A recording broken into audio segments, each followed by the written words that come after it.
Dreamscape presents Follow the Money by Gina Lamanna, narrated by Suzie Althens. Blurb.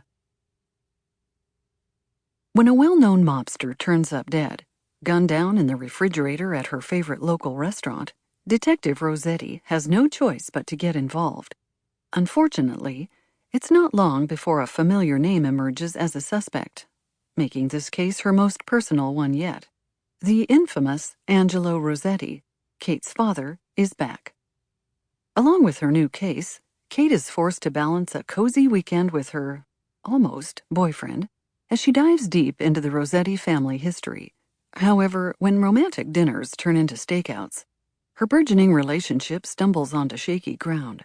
If Kate can't find a way to lock up the hitman who has turned his sights on her, it's not only her love life that's on the line. Chapter 1. The last time I'd spent more than 30 minutes preparing for a date was my high school prom, and that hadn't ended well.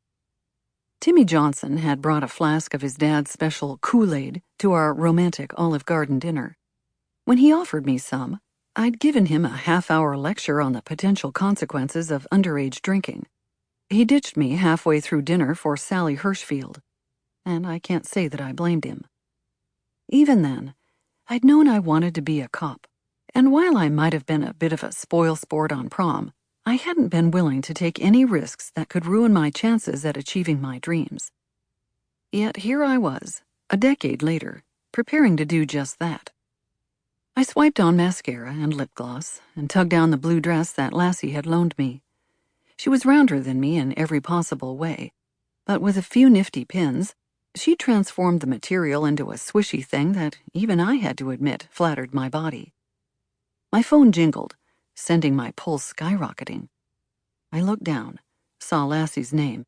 I hit answer, and Lassie's face popped up just as I leaned down to adjust my bra.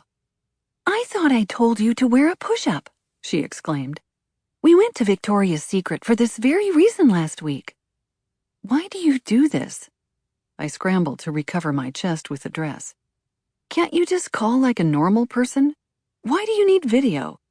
"Because it's the only way I can tell when you're lying about wearing the push-up bra I bought for you."